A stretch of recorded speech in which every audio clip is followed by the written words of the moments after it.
What's good, people? Thank you as always for passing by the channel. Much appreciated. Hit that subscribe button if you guys are new. All right, so a few days ago on the Q&A, someone asked me to name my top 5 British pound-for-pound fighters, and I thought it was a very good question. It isn't something I've thought about for about a year now. I think I did a video about a year doing my top 10, and that video, or the list anyway, would have changed a lot. There's people in that list that have retired now. Bellew, I think I had in that list. George Groves was in that list. James DeGale was in that list. Some people have actually risen a bit, and some people probably have fallen. Lee Selby's probably out of the list now. He was definitely in the list before. So it is a good question. I think at the time on the Q&A, I think I said Joshua, Fury, Warrington, Billy Joe Saunders, Josh Taylor. That might have changed a bit. I conducted a list. I'm going to read out my list in a minute. That might have changed a bit. It is a tough list to do. I put the question out on Twitter, and I got a few responses. Let me read out some of the responses that came in on Twitter. Tell me what you guys think. So John Brett Smith says, Anthony Joshua, Josh Warrington, Fury, Callum Smith, Josh Taylor, Dillian White, Amir Khan, Kalya Fai, Frampton, and Billy Joe Saunders is 10th. Interesting. Hitman HARJ says in no order, which I hate. That's too easy. AJ, Fury, Warrington, Saunders, Taylor, Frampton, Luke Campbell. Interesting. Amir Khan, Brooke, White. Let's find a few more. Dan, Dan, 25th of February, 1997 says Joshua, Fury, Callum Smith, Warrington, Brooke, Yafai again. I think that's twice his name's popped up. Amir Khan, Burnett. First time he's popped up. Josh Taylor, Saunders. Seb Owen has gone Joshua, Fury, Saunders, Callum Smith, Warrington, Frampton, Khan, Callum Johnson, and Brooke and Burnett. He can't split. Aki has gone in no order. I can't stand that shit. Fury, Joshua, Callum Smith, Kell Brook, Amir Khan, Warrington, Saunders, White, Frampton, Josh Taylor. John Now, the man, has gone Fury, AJ, Saunders, Warrington, Smith, Taylor, Brooke, Frampton, White, and Kalya Fai. Let's give you one more. Trevor Phillips has gone AJ, Fury, Warrington, Frampton, Khan, Taylor, Billy Joe Saunders, Brooke, Burnett again. I think that's the second time. And Callum Smith is number 10. Not easy. Not easy at all. I think a lot of people have the same 6 or 7. I think it's the other 3 that are interesting. I think even in my list, I'm going to read out now, I think I have the same kind of 6 or 7 that a lot of these guys have. And then the other 3 or 4 is interesting, right? There's no wrong or right to this, so please, by all means, get your list below. Some of it you're going to agree with, some of it you're going to disagree with. But I'll give you mine now. Let's do this. All right. Boy. I'm looking at it now and thinking, fuck me, I could change this already. I'd done this in the afternoon. This is the evening here now. I could easily change this, but we'll see. All right, my number 10. Boy. All right, let me tell you the people that are not on the list, so you know straight away that are not on the list that probably, I don't know, some of these people have mentioned, but they're not there. So Chris Eubank Jr. is not on my list. Close, probably a top 15, but not on my list. Kalya Fai, world champion, I know, but not on my list. Charlie Edwards was very, very close. Didn't make my list. And then some people that I've not read out, but I saw some names like Boatsi, Yard, Callum Johnson. No, they might be on it in a year's time. You never know. But for now, no. I mean, if Yard fights Kovalev and beats Kovalev, then fucking he skyrockets up the list. But for now, those guys haven't made my list. I don't even know what pound for pound means, by the way. I know I'm kind of going on a bit here, but I don't even know what it means. Before, I used to think of it as if everyone was the same weight class, who would win? Now, I feel like people are choosing it based on resume, what have you done for me lately, and just good old fashioned, who's the best boxer, right? Who's the best boxer? I've kind of got an all mix of that. So my number 10, and it's disappointing me to put him at 10 because he really could be higher up if his career was managed correctly, if he took his career the way I think he should have taken it. Kell Brook. Kell Brook at number 10, which might be harsh. I mean, Kell Brook's only lost to Gennady Golovkin and Errol Spence. I mean, when you think of that, I mean, there's no fucking shame in that. Errol Spence and Golovkin at 160. But for Kell Brook, it's a case of what have you done for me lately? You've done nothing. Kell Brook's done nothing for me lately. And it's not even like he's got anything on the horizon. It's not like Kell Brook's going to say, okay, I'm fighting X and Y in June or July. And I could say, you know what?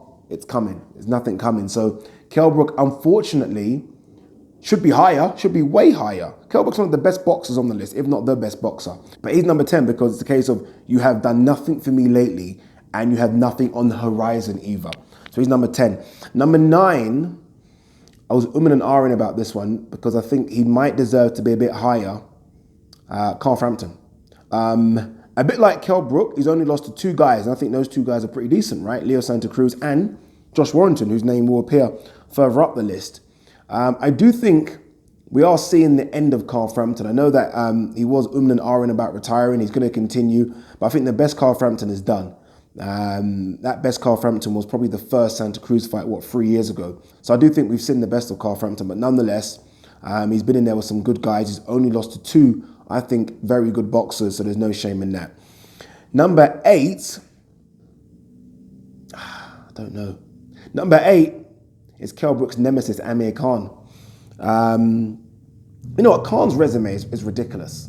I don't know what that means in terms of pound for pound in 2019, but it's got to mean something, right? His resume, win or lose, is better than anyone's resume on this list, as far as I'm concerned. And he's got a big fight with Terence Crawford coming up. I mean, he beats Terence Crawford, he goes to number 1 on this list. And not only that, but he probably goes to like number 3 or 4 in the pound for pound list. But it's a tough fight coming up, but his resume is fantastic. You could argue, again, what has he done for you lately? But, I mean, coming off that big knockout against Canelo Alvarez, he had one kind of gimme fight, and then he had that tough fight against Vargas.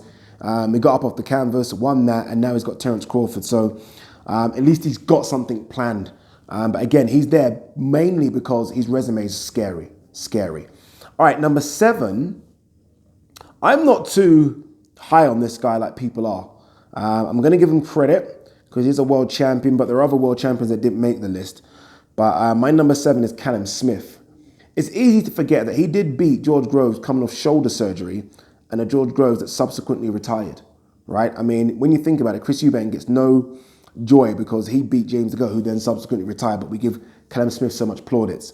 But he is a good fighter. He is unbeaten. He is the ring-recognized number 1 super middleweight in the world. I don't think he is. I think Benavidez beats him. I really do. I think Ramirez causes him problems as well. If Ramirez comes back down from the possible 175 run he's looking to go on. But he is good. He is unbeaten. He's massive for the weight. And I do think he's going to get better. But right now, I don't think we've seen the finished article at all. I think Smith will get better. All right, let's go into the top 6.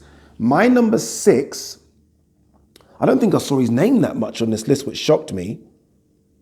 Actually, yeah, his name's there a few times. My number 6, Dillian Whyte. Of the names on this list, I think Dillian Whyte, alongside Warrington, and we'll get to where Warrington is in a minute, are the most improved boxers on the list. Dillian Whyte is legit, people. And I didn't think he was. This guy can fight and box. He's almost in the mold of like a throwback heavyweight.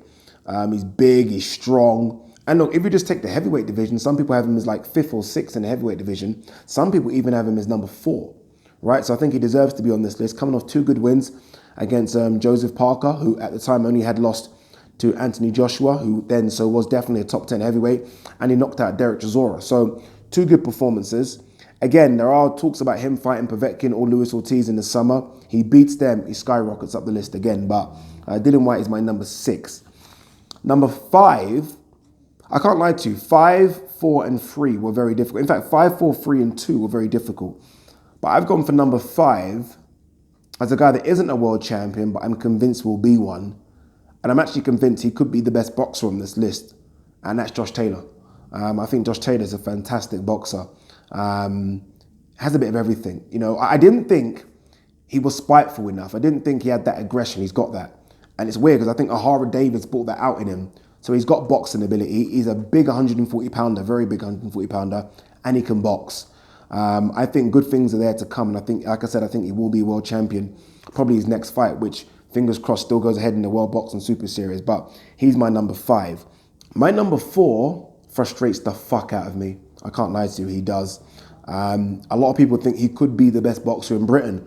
A lot of people, and this is people that know their boxing, think he could beat Canelo, could beat Jacobs, but I don't think we're ever going to get that fight, and that's Billy Joe Saunders. right? I don't know if I'm living off the David Lemieux performance, the Andy Lee performance. We've not seen a performance of any note for a year. I mean, he had that fight at cruiserweight back in December. He got banned for taking, I don't know, performance-enhancing drugs. Can we say that? He was supposed to fight Andrade, and that really would have been the acid test. And now he's fighting a guy that we don't really care about for a super middleweight title. But nonetheless, he is unbeaten. He is the former WBO middleweight champion. And it looks like he will become the WBO interim and probably will be elevated to real super middleweight champion. So he could be a two-weight world champion, so that has to have some credit. All right, my number 3 is the most improved fighter on this list. I thought it could have been Dillian Whyte, but no. Josh Warrington has shocked me, people. I have to admit, Josh Warrington has shocked me. I thought Selby would embarrass him. I thought Selby would just be too good for him. And I thought Frampton would be too good for him. He shut both of those guys down. Shut them down. I had him, I think, second on my list of 2008 Fighter of the Year behind Usyk. Some people were shocked by that, but I wasn't. I think he deserved to be. Again, he went into both of those fights against very good opponents, by the way, as an underdog, and beat them both. And if he beats Kid Galahad, when is that, June, he would have cleaned out the British division in 3 fights. And then we're talking about fights against the likes of Valdez and Gary Russell Jr. And I wouldn't make him an underdog in any of those fights because he is a fucking nuisance. But yeah, Josh Warrington is my number 3. My number 2, I think most people have these guys as number 1 and 2, right? I think most people know who they are, Tyson Fury and Anthony Joshua. I think most had AJ as number 1 and Fury as number 2.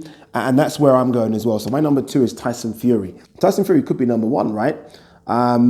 But the record books say he drew against Deontay Wilder. If he beat Deontay Wilder and had that WBC belt around his waist, he would be number 1 on my list. He would be. Just because, again, Vladimir Klitschko, going away from home, beating Vladimir Klitschko, who's not been beaten for 9 years, embarrassed him. Deontay Wilder, going to Deontay Wilder, who's unbeaten, going to America after a 2-year layoff, eating fucking chicken and chips every single day, high on cocaine, drinking beers, coming back and putting on that performance. He really could be number 1. But, I mean, the guy at number 1, I think, deserves to be at number 1. I really do think that. I know some people might not like him. I don't know why. I think there's a bit of hate. I think there is, if you're in Fury's camp or Joshua's camp, it shouldn't be like that. Be in both camps. But I think AJ is number 1 and deserves to be number 1. He has 4 belts, people. Yes, the IBO is a belt. He has 4 belts.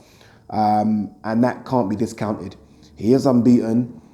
His knockout record is frightening, right? And he is a force to be reckoned with. Whether or not we get those fights against the likes of Deontay Wilder or Usyk or Tyson Fury, we have to wait and see. But nonetheless, we are talking about a guy that has 4 belts. He has 4 belts. Tyson Fury does have the lineal title, but that lineal title doesn't come with any belts. So AJ is my number 1. So let's just go through the list again very, very quickly. So Brook 10, Frampton 9, Khan 8, Callum Smith 7, Dillian Whyte 6, Josh Taylor 5, Billy Joe Saunders 4, Josh Warrington 3, Tyson Fury 2, AJ 1. What do you think of the list? Be honest. And if you're one of those people that says, Ade, that is a fucking shit list, by all means, do your list, please. Peace.